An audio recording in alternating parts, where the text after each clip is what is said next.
top global PR blog and brand and serves as this destination for all things PR, marketing, social media related in the fashion and lifestyle space.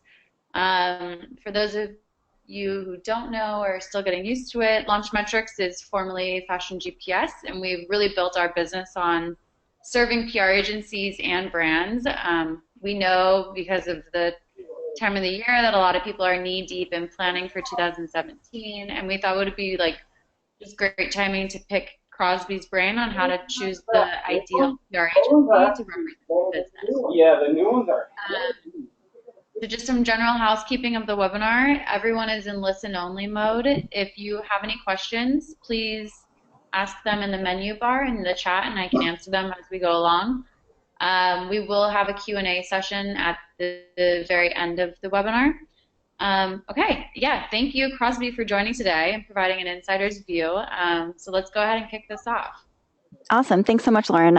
It's so amazing to be here. Launchmetrics has been such an amazing resource, really changed the game for so many of us in the fashion space. So I'm just super excited to connect with everyone and hopefully share some valuable information that will result in some positive, productive agency relationships in 2017.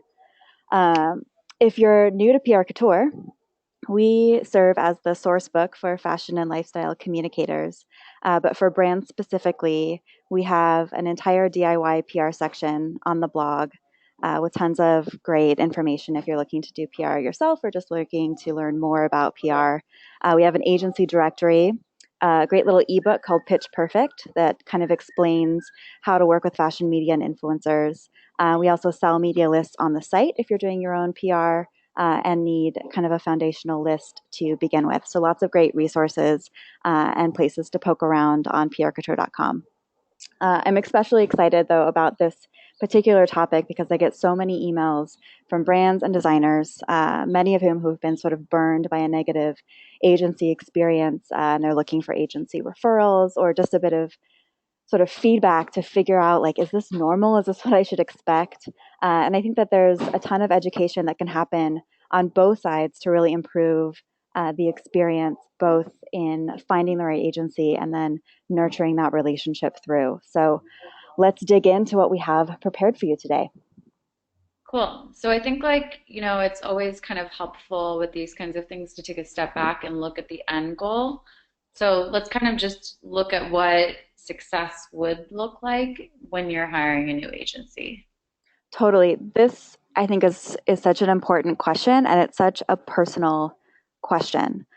Success really does look different to different companies and different individuals. So first, it's really about getting clear on why you want to hire an agency. What are you expecting them to do for you? And then also, what's going to get you excited? Some companies, they really want traditional media. They want to hold that magazine in their hands and see their face or their product in those glossy pages. For others, though, it might be more about maximizing digital coverage, driving web traffic, or looking for a brand boost by aligning with a particular influencer or particular sort of category. And for others, it might, for startups and things like that, it might be more about telling the brand's origin story, focusing on maybe the innovation of the product or the service or the technology, and it all depends. So the clearer that you can be about your expectations and what you're hoping to accomplish in partnership with an agency, the easier it's going to be for both the brand and the agency to sort of vet each other and have the right conversations that will illuminate whether or not this is a potential fit.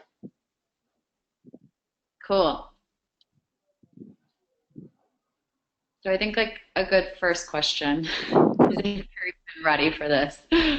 Definitely. I mean, there are a handful of things that we're going to talk about that it's really best to sort of have baked in ahead of time. And the first one is really the idea that you can't just sort of phone it in terms of hiring an agency. The agency, can do a lot for you and on your behalf. But in my experience, press needs to be a priority, not just for kind of the point person or the in-house PR marketing team, but it really needs to be a priority for the entire organization, and it needs to be communicated as such. When PR opportunities arise, you really need to be ready to sort of move mountains. And so the more that you can communicate that press is going to be a priority and have processes in place so that when a media opportunity happens, um, you can jump quickly on that and take full advantage of it, the better. Cool. Another component that's really important is getting super clear on your brand story, on your target audience. An agency can certainly help you to develop your story and help you to understand which elements of your story are going to be most interesting to the media. But at the same time, if you don't really understand who you are, who you serve, what your differentiators are, and um, what elements of kind of what you have going on you really want to serve up and promote, you're just going to, you're going to, a PR agency is going to have a harder time really harnessing the strength of what you've built and moving quickly towards getting you that press and publicity that you want. So the more work that you've really done in the brand building stage ahead of time, the more you can sort of accelerate it. And if you are in that sort of startup phase, at least having a vision and being able to articulate that vision, then your PR agency can really work with you to help you harness that and mobilize and put all that great sort of storytelling together so that they can more quickly get out there and start pitching. Cool. The other thing specifically for fashion accessories, wellness, health, lifestyle brands is this idea of really needing physical product. So, do you have samples? Do you have a budget for samples? How are you going to prioritize and sort of organize internally to ensure that there are opportunities for editors and influencers to actually experience your product up close? Uh, in the sort of figuring out of budget, one of the things that often is sort of forgotten about is a specific budget for samples. So you might be thinking, okay, I'm going to be able to spend X amount to work with this PR agency, but at the same time, there are other expenses that go along with that, and some of those are, at least in fashion, having one of everything, or at least one of kind of your most popular or your most sort of media friendly items available for sending out samples. Um, so just keeping that in mind, what do you have available that can kind of drive that brand experience home for editors, influencers, et cetera? Cool. And then the other thing really, it comes down to content strategy. It's so important in this day and age for brands not just to have, a handful of, a line sheet or a handful of even lookbook images, just the amount of photography and brand materials that are required to sort of stay top of mind, to be able to have those, beautiful Instagram and social media pages. So it's another, potential expense category to think about. And also it's just another area that can kind of get delayed if you haven't really invested in beautiful, gorgeous, on brand, on trend photography. A publicist is going to be incredibly limited in terms of what she can do. Most editors, they're looking at the pitch and then they're going, right to that image. So your images need to be incredibly powerful, and the right images can do amazing things for brand growth. So just taking a look at your overall branding, your overall branding materials, as well as photography is really important.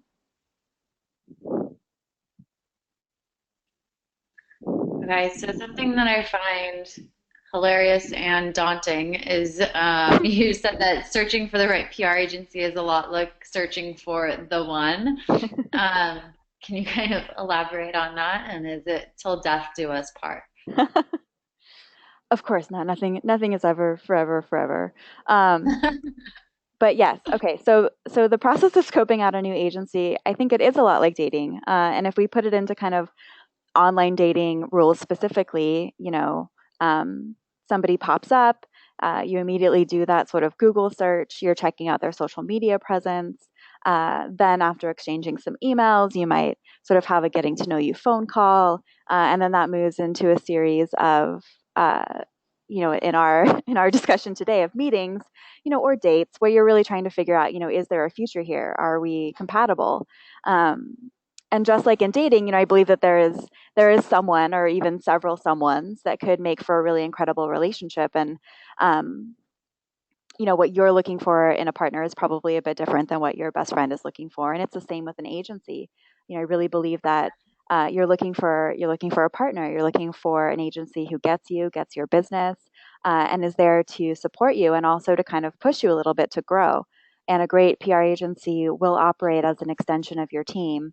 And in sort of the most optimal of circumstances, they're going to really add something to your life, to kind of your results that you wouldn't have without their input and their leadership and their direction. Um, and so, specifically, again, when it comes to agencies, you're looking for certain things. You're looking for sort of vertical expertise. Not every agency has experience or has specialized in your particular brand, your particular price point, your particular target audience. And then, you're looking for cultural alignment. Do you have that sort of sense of trust and excitement that you feel just super confident that this agency or this individual can really represent you out into the world? Do you have similar brand values? A great agency has done the work to figure out a mission statement and agency values, and do those align with your own company values? And then, you know, in this in this uh, in this current landscape, it's really easy for an agency to say, "Oh, we're full service. We do traditional. We do digital. We do, all these different things." Uh, but I always like to see, are they walking the talk in their own properties? What do their social media pages look like? What does their website look like? How are they exploring and communicating their own thought leadership across, PR publications, brand publications, and things like that? So, is this agency just sort of putting on a really pretty show for you, or are they actually walking the talk in their own business?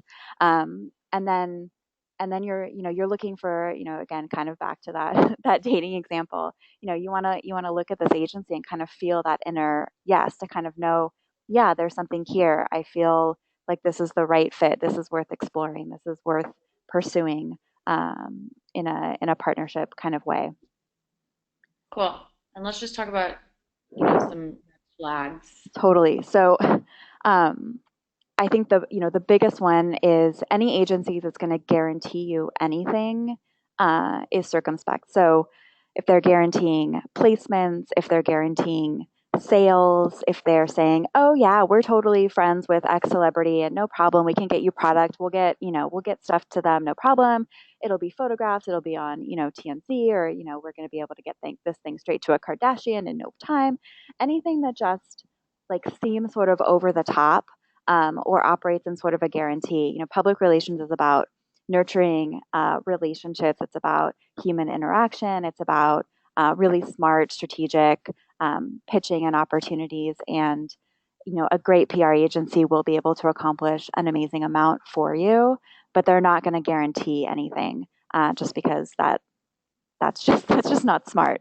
And in public relations, nothing is guaranteed. You might get to the point where, Vogue calls with that credit check, and then last minute something has to go in, and your feature gets pulled. It happens all the time. So, they can talk about what they've been able to do for other clients, and they should show kind of a track record and case studies, but they should never say, like, if you pay us X amount of money, we guarantee that you're going to get X result. That's just impossible. And then I think the other thing Right. is, an agency that just doesn't provide that sort of customized experience. So if you ask for a proposal, you ask for more information, they just send you kind of a standard, list of services, and won't kind of go into sharing a little bit about that thought process and giving you some creative ideas. That just feels, I think, really, um, like they're not investing in you, and you're going to be making this huge, financial investment in this agency, so they should do the work to really get serious about building something that's specific to you. So all of those things, just if you start having that experience, those are just some red flags that you might want to just pull back from that agency and look for another one.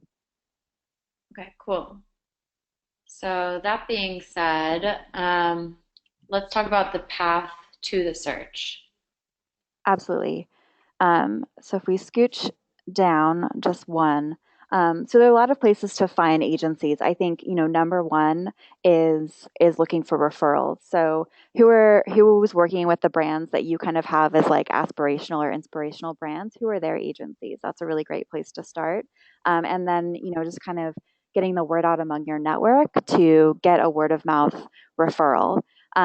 Aside from that, there are different places that you can go to. As I mentioned, we have a directory on PR Couture. Most of our blog content is written by agency CEOs. So if you find, an article written by somebody and it really resonates with you, you might be able to find someone that way. There are other O'Dwyer's, Holmes Report, both release, top agencies and this and that. 10bestpr.com is kind of a newer website that will, through a variety of criteria, release lists of, top agencies. PRNet is a great organization dedicated to supporting lifestyle PR agencies and communicators. And PR Boutiques International is another organization that supports and works with, smaller kind of boutique agencies. So those are all great places to look when you are, just trying to compile that initial kind of prospect list. And then really the process is, you want to, once you've assembled kind of a list of maybes and you've gotten contact information, the next step is either sending out an email or just making that phone call to request kind of an exploratory, getting to know you conversation. Some agencies will provide even, a 15, 30-minute, 60-minute kind of free consultation. Some don't make it that overt, but that's essentially what you're getting. You want to talk to either a business development person or the founder, senior account executive, account director who works in your vertical. And it's really an opportunity for you to communicate all the things that we've kind of talked about. So what are your goals? What is success looking like for you? What are your internal capabilities in terms of, samples, photography, particular story angles, individuals within your organization who might be interesting to kind of pull out as having a unique perspective or point of view. And then similarly, any limitations that you have, issues maybe around production, any reputation management, things that might have come about in the past, any timing or timeline constraints, location constraints, just anything, just having a really open conversation about anything that might inhibit their ability to represent you well. And then again, budget. I think, it's no good for anybody. It's kind of going back to the dating conversation. They always say like, if you have, you're dating somebody for 3 months and then poof, one of you wants kids and one of you don't, like that's kind of a deal breaker. The same thing happens with an agency. So, certain agencies have retainer minimums and, it's no good to fall in love with somebody and then find out that you can't afford them. So put some thought toward budget and have a conversation in that exploratory conversation where you're sort of saying, this is kind of what we've earmarked for PR. Is this, do you feel like you could effectively represent us and do a good job with the budget that we have set aside? And if they say no, a lot of agencies have sort of unofficial or informal partnerships with other agencies. So they'll say, this isn't a fit for us, but here's a smaller agency or an independent consultant that we often refer people to that aren't quite at our range. So you can always ask that question as well. Those are just, you want to kind of get all of the, pros, cons, budget, all of that stuff kind of out of the way in that exploratory conversation. So you're not wasting anyone's time, yours or the agency's. Definitely. Okay. So then the next step is, either a proposal or pitch presentation. So, we live in this space where, you could really work with somebody from anywhere. You could be based in Kansas and have a great New York-based PR agency. So sometimes this happens all virtually. Sometimes, the agency will either invite you to their space or they'll go into your space and actually give you kind of a full sort of presentation. And there are a couple of things that I think should be included in this proposal or pitch presentation that are kind of indicators that this is an agency that really kind of has their stuff together. So you're looking for some information about the agency, their background, their approach. There should be some component of the proposal or pitch where they really demonstrate that they understand who you are and they also understand your vertical. They understand your target customer, and they have experience working in the space. They know the media, they know the influencers in this space, and they are able to really get started quickly. You should expect a few, creative campaign directions. From the PR agency side, we're always nervous about sort of sharing, all of our best ideas and then having an agency or our company just sort of be like, oh, that's great. Okay, we're going to go do that ourselves. So, you shouldn't expect, a full bore strategic plan, but you should expect them to demonstrate, just kind of the way that they think and a couple of different sort of directions of where they would sort of think about taking your brand. And then, you're looking for some examples of what they've done in the past. So previous wins, case studies, examples. It's easy for them to say, oh, yeah, we featured our clients in, 1,500 different media outlets and have, this very impressive sort of running list of, different publications and things. But, you want to go a little bit further. What exactly was that coverage? Was it, on the cover? Was it being featured in a photo shoot? Was it, are they saying that they got somebody in Vogue because 10 years ago they got, a sidebar line item? So asking for more specifics is really great, or just seeing that they have gone ahead and been really transparent with that information is great. And then, based on that initial budget conversation, they'll probably kind of say, here are a couple, or you can request this, here are a couple of different ranges. So at this different retainer amount, this is what we're looking at. And that retainer is really based on hours worked. So, the more hours that are worked, the more stuff gets done. So, it doesn't mean that you can't get great results at a smaller sort of hourly allotment, but it might be a little bit slower. So, they might say, for this amount of money, we can do this, that, and the other. But you want to make sure, you want to just in this presentation know that they've really thought about budget and pricing, so that at the end of it, you can really say, okay, yes, this is the package that makes sense for us, and you have all the information that you need to make your decision. Cool. Okay, so let's talk about some of the questions that you should be asking. Definitely. So I think one of the things that's always really surprising to me is sometimes brands feel like they're auditioning for the agency as opposed to the other way around. And you're really in control of this whole endeavor. You're the one with, the pocketbook. You've got the brand, and so it's important that you ask some of these questions, and not again just get sort of excited about. Some have sort of shiny object syndrome, but to really take the time and not make that sort of impulse purchase. So questions to ask. Can we speak to a current and a former client? Just like, hiring an employee, you want to have some references. So who can we speak to that you're currently working with, and who's somebody that you've worked with in the past that we could speak to? And then you want to have conversations with those clients and say, hey, what's been your experience working with this agency? What works well? Anything that I might need to know? What have you found has been, effective ways of communicating with them? Were there any, hiccups along the way? For the former client, why did you stop working with the agency? Would you recommend this agency for our business, etc.? That's a really good one. And any agency that won't let you do that is a red flag. Okay. The other thing to make sure is who are the people that are actually going to be working on your account. You want to ensure that that pitch team, those people that came to you, or the person, your point person, is somebody who's actually going to be working on your account. So you want the people working on the pitch and the initial sort of research, ideally to be the people working on the account, and you want to make sure that this isn't an agency that's just going to hand your account over to an account coordinator and an intern to run and manage. So you want to meet the people that are going to be on your account team.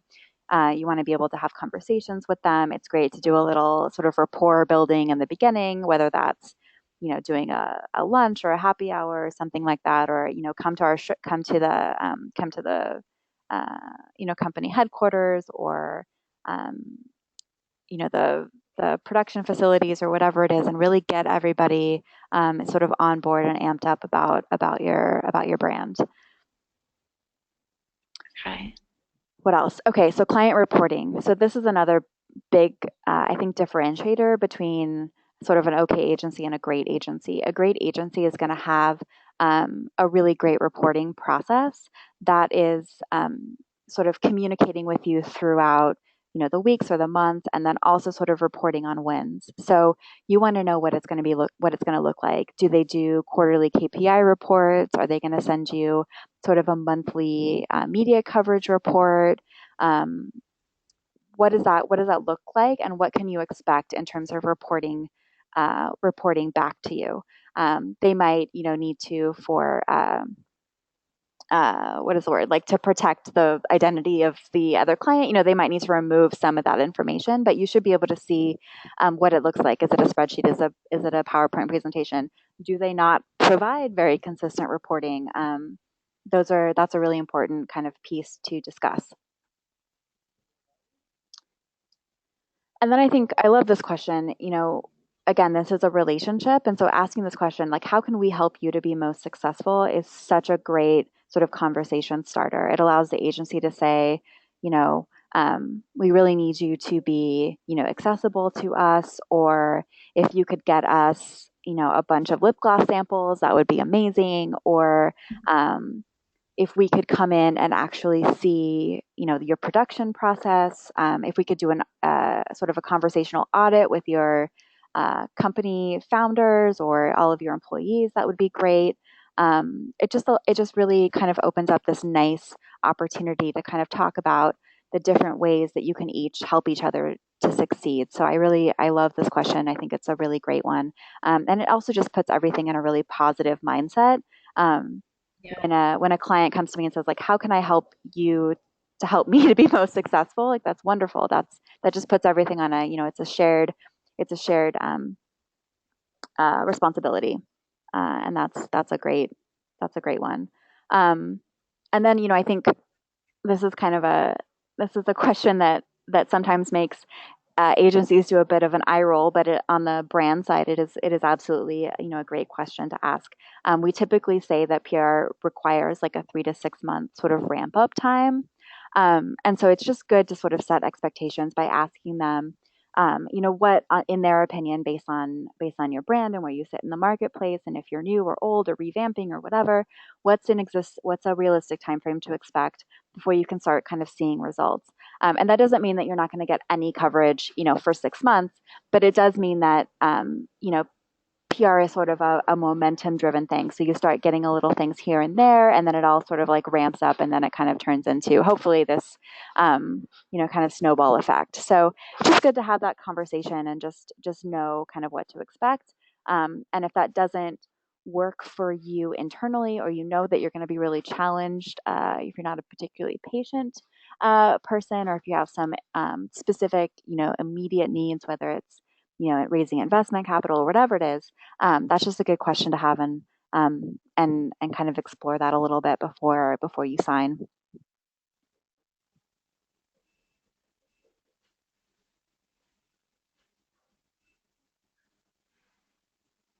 It looks like I'm not hearing anything.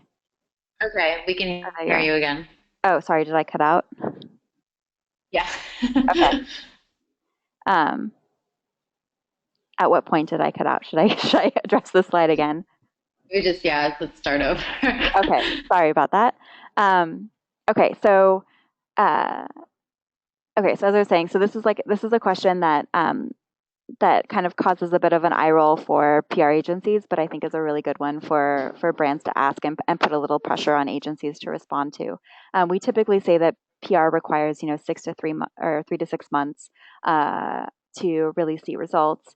And this doesn't mean that you're not going to get any coverage, for the first 6 months, but it does mean that PR is kind of this momentum building thing. And so you might start with a couple things here and there, and then it kind of snowballs and really um, turns into, a lot of coverage and a lot of movement. So it's just a good conversation to have, so that you're setting expectations. And if that you're not a particularly patient person, or you have, investors waiting or whatever, it's just great to have that conversation and kind of know what you can realistically expect, um, so that everybody's sort of on the same page. Totally. Okay, so I think let's just do a little recap. Yeah. So one of the one of the questions, that everyone asks is like, how much is this going to cost me? And I can't necessarily answer that because all agencies are different, but I can give you a couple of guidelines. So you have the option usually of doing a retainer versus a project. So retainer, flat fee, you pay it every month. It's based on the amount of hours that are put forth to your account. Some agencies will do a rollover, if they don't use up all the hours. Some won't. Typically, if you reach the retainer, let's say 3 weeks in, um, the agency will let you know, and they'll either do like a change order or they might do just an hourly rate. But most of the time, the agency is saying, we're saying that we can accomplish these things under this retainer amount every month. Um, if you're looking Okay. for like like sometimes agencies will also do a project. So if you're specifically just looking for, help with a particular launch or a media event or an influencer activation, or, you just really want help doing, some additional sort of holiday gift guide push or something like that. Some agencies will do that as a project. That's a fixed fee over a period of time. So it's not based on hours. It's just, we're going to do X, Y, and Z for you for $5,000, let's say. And then some agencies offer kind of a la carte options. So if what you plan to do is, do PR in-house, but you need an agency to really help sort of broker relationships with media, for example, some agencies will, do usually a project that is a la carte. So they might just do desk sites for you. So that's going to mostly to New York, setting up meetings where you can actually, sit down with an editor, talk about the collection. And that's really, so they're sort of facilitating those initial media relationships for you. Same thing if you're looking for an agency to potentially just handle like your social media. Some agencies will only accept kind of a full service retainer. Others will say, yeah, we'll just do this particular tactic for you. So those are all conversations that you can have to try to find the right fit for your goals and your needs. The other consideration is, a boutique versus a bigger agency versus a freelancer. Um, so, you're looking at, it costs money to run an agency, and you want to make sure that you're not, paying just to keep the lights on or to pay for sort of the infrastructure of the agency. So, bigger agencies can be great. They have, there's a ton of people, there's a ton of usually process and procedure that can be really nice. There's name recognition that can be really great. But it typically does come with a bit of a higher price tag. So a boutique agency, fewer people, a little bit more of a hands-on approach. Usually the senior management, even like the founder of the company is still pretty involved in the day-to-day of the different accounts. And the budgets can be a little bit more accessible. And then sometimes what you don't need is a full agency. You just need a really great freelancer. So somebody on the ground that's sort of hustling to get that media coverage. And those freelancers, it depends on their experience, but they're usually going to charge you an hourly rate or a retainer. So if you're just getting started or you have a specific need, let's say you're in kind of fashion tech and you've got a great fashion agency or you've got the fashion expertise in-house, but you need some help doing sort of tech outreach. You might have like a tech freelancer that you might hire for a period of time to really help you land coverage in those particular verticals. Um, and then, as I mentioned, um, there are other considerations. So budget for samples, for the actual shipping, overnighting stuff, couriering stuff can get really expensive. Packaging, photography, all of that stuff. So just kind of factoring that in because that's not necessarily going to be covered under the retainer. That's going to be um, additional things that you'll get billed for or that you're going to need to handle. Um, I can say generally most boutique agencies have about a $2,500 minimum. Um, Sometimes it goes a little bit lower. Freelancers, typically it's about a $1,500 minimum. Um, it all kind of depends though. But if you're just looking for kind of like what's the least that I can expect to spend to get some good people on my account and to get some traction, it's usually about that $2,500 to $5,000 mark for kind of a boutique agency with more than I would say 5 or 6 employees. The other thing to think about is, all of this stuff is negotiable. So, um, don't look at that number and say like, that's what it is. Just like in everything, it's good to have a conversation. Maybe there's ways. Some agencies are interested in flexibility. Sometimes you can have conversations around, an ownership package. Um, More and more often, I think in the digital marketing space, agencies that are able to say, this particular campaign and they track it, resulted in X amount of revenue, they might, do a lower retainer, but take a percentage of the revenue that was generated for the campaign. So there's flexibility there. You should negotiate, but just know that, you do get what you pay for. And so if somebody, if an agency comes in at a $5,000 budget for what you want and somebody else comes in at a $500 budget, don't jump up and down that you've got somebody for $500. That disparity indicates that somebody is either really undervaluing themselves or um, doesn't quite have what it's going to take to get you where you want to go. So I would say, it's good to talk to about 3 to 5 agencies and go through this process and get these proposals. It's always really just great kind of business insight for for you. So you should always have the intention of hiring somebody at the end of it. But you can kind of look at kind of those proposals. And again, like if there's just like a huge disparity, it might not be cause for celebration. It might be a red flag. Yeah, it's a good point. Okay. So key takeaways. This has been a lot, really excellent. But let's just do like a quick recap for everyone. Sure. So you're not just looking to hire this agency where you can sort of set it and forget it and they're going to be, running with it. You're looking for a true partner. You're looking for an extension of your team. You're looking for someone that you can, or a handful of someones that you can really trust to represent you and have your best interests at heart. Having been in this game for a while, I can tell you that, you know, my clients have rarely been far from my mind, whether that's, you're driving in the car, you're in the shower, whatever, you're just constantly kind of thinking about ideas and opportunities. And you want people who are thinking about your business all the time and are really committed to helping you succeed. So you want to find those people that really see their clients as, part of their own, sort of family, or see themselves as extensions of your brand. And then, like everything, if it sounds too good to be true, it probably is. If they're, guaranteeing $100,000 in sales as a result of working with them, or they're saying, oh yeah, we can, get this over to, I don't know, Jennifer Aniston, no problem. Like, any of that stuff, just a little bit, this whole process, public relations is not explicitly sales, but, the process of hiring, or sorry, getting clients, is a bit of, it's a sales process. And so you just want to make sure that, you're asking the hard questions and you're not, getting kind of starry eyed about sort of over the top promises. And then finally, yeah, just know that, PR, it's not guaranteed. It's not, we're going to give you X amount of money and we give you the creative and it goes into the page. It's not advertising. It's not something that you have full creative control over. It's not something that you can just throw a bunch of money at and expect, a specific result. So, public relations can be incredibly powerful in terms of boosting brand awareness and driving sales and, getting that name recognition and really, taking a brand to incredible heights. But it's that relationship based, kind of thing that takes time.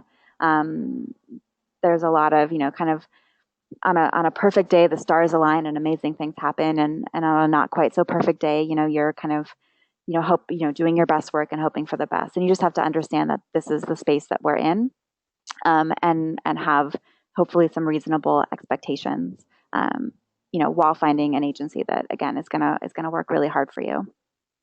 That makes sense. And then, yeah, there are absolutely things that you can do as a company to help your PR agency work that much harder for you. Um, Establishing that kind of rapport and building the relationship on the front end is amazing.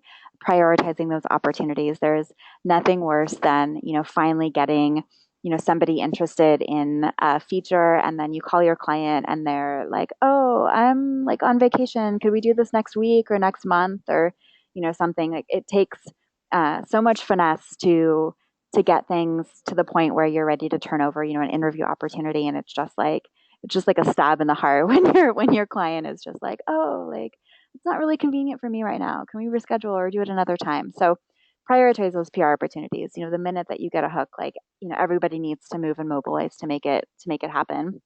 Um, and then, doing that work to understand what is required for a brand to be successful in this day and age. And that really is about, having incredibly strong branding, photography, and samples.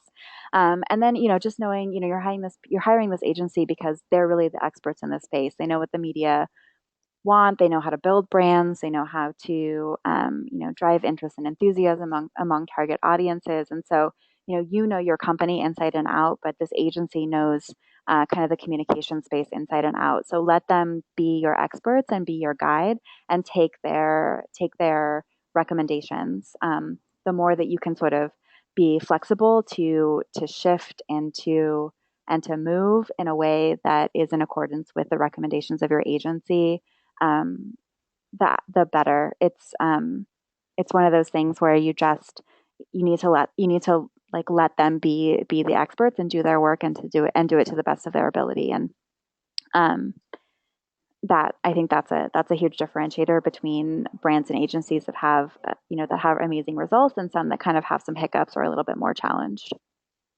Yeah. Okay. Let's open it up to Q&A.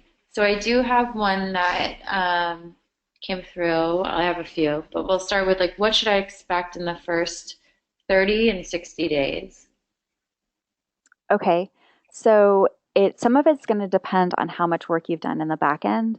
Do you have kind of everything ready to go and your agency can just run with it and start pitching? Or do you need to have a couple of, conversations to really hone in on story angles? And do you need to get a couple of creative assets, together? But, in the first 30 to 60 days, you should have some some outreach that's happening. You should see some movement in terms of responses from editors. Hopefully, you've gotten a couple of sort of digital hits. Really, the first 30 days, it's like any new relationship, or when you hire a new employee, it takes a bit of time for everybody to sort of learn each other's approach and preferences and things like that.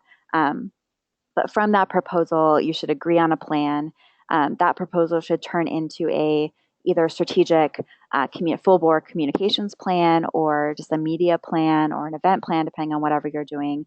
So you should sign off on a strategy that you agree with and an outreach plan that you agree with, and then your agency should hit the ground running. So hopefully by 60 days, you've settled into a really nice rhythm, and you've seen some initial movement in terms of coverage, or planning, if it's more of an event based kind of plan. Um, that's really what you should be getting. You should also have at least connected uh, once at 30 days and at 60 days, really sat down with your team. They should have reviewed what was happening, provided some recommendations and some optimizations on what they think would actually help them to be more effective. And you should have kind of, your first or second sort of report of what has happened. Cool. And then here's one from Emily. She says, I run a menswear brand creating made-to-order waistcoats and formal accessories. As it is a fairly niche area, offering a service as well as the final product, should I be looking for a fashion PR agency or which one that specializes in lifestyle products? Yeah, I think so. Yeah, you absolutely, you want to find somebody that has kind of experience in your vertical. I think from hearing that, it's both about sort of the product, but then also probably about that user experience, that experience of actually ordering the piece. And I'm not sure if that's an online experience or an offline experience, but I would say generally you're looking for an agency that has some sort of fashion and tech experience, and who has experience working in menswear. So they've done menswear brands in the past. They have relationships with, bloggers and the handful of sort of men's lifestyle media that's left. Um, and and yeah, I think most fashion PR agencies have sort of dabbled in lifestyle, or they sort of really understand that lifestyle space because it's such a an easy connection. There's a lot of similarities when you're, pitching product. But I would look for somebody who has the ability to, who has demonstrated the ability to tell multiple different types of stories to different types of media and have those relationships specifically in menswear. That would be a big differentiator, I think. And then, yeah, if there is some sort of really neat sort of user experience flow that somebody goes through to do that made to order, you want somebody that has worked with websites, that understands the digital space, that understands, what your primary, conversion goal is when somebody, signs up or comes to your website, and can sort of advise you in that capacity. Cool. Just another quick one. How can I make sure I'm a priority among other clients? Yeah, I think this is a concern a lot of brands have, and I think it comes down to sort of requiring transparency in those initial conversations, and once you've actually signed. So you want to know how many other clients either the agency or your account team is managing at the same time, and you also want to understand where your retainer fits in terms of um, like smallest to largest within that kind of grouping. Um, Not to say that you should expect to not be a priority if you have a smaller budget, but to that end, it really is about man hours. So if the majority of their clients are at a much higher retainer amount, and you're coming in at a much smaller retainer amount, um, that does probably mean that they're spending less time on your account. Um, However, you have every right to figure out the right amount of communication that you need from your agency to feel confident in what they're doing. So agencies differ, but most agencies will provide some sort of reporting that lets you know who worked on your account, what they did, and how long that took, more or less. So that can be a really great way, taking a look at that, whether it's an hourly report or end of month report, and just kind of getting a feel for it. The other thing is how responsive are they? Sometimes clients can be incredibly demanding, and the amount of emails that you're sending actually impede your team's ability to work on your behalf. So it's always great to say, okay, I'm going to need uh, a lot of sort of hand holding or a lot of communication in the beginning. Can we do maybe a call twice a week where you can give me a status, or can we do a 1 week status report? The more that you sort of know what kind of communication you're getting back, the more you can kind of feel like you're a priority, and you know that your agency is paying attention to you. And that's a fair question to ask directly to the agency during that sort of vetting process, um, to have them tell you how they're gonna show you that you're a priority to them. Right. And then, okay, I think we're good. Do you have any last thoughts or words of advice? Hmm.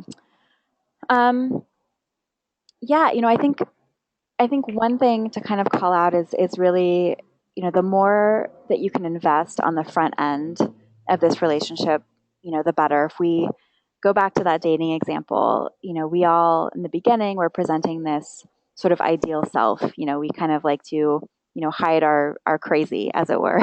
But the truth is, we each business, each designer, each agency, we all have great attributes and also challenges. So it's best to get your wants, your needs, your desires, and your limitations and challenges, out of the way as soon as possible. Both in the dating world and also in this kind of agency search. So yeah, the more forthcoming, realistic, and open you can be about what you're looking for when you're seeking the right agency partner, the better. This is going to accelerate the entire process and get you to your goals, to get you to those results um, faster. I think most of us, it's not that we're necessarily afraid of crazy. We just want to know what kind of crazy we're dealing with. And you're looking for an agency that kind of operates in your same sort of crazy sphere. So, that's what you're looking for. You're looking for a partner in crime. You're looking for a really great relationship. And the more that you can sort of invest and be generous and really um, invest of yourself and your information, the more transparent um, you can be, the better. Cool.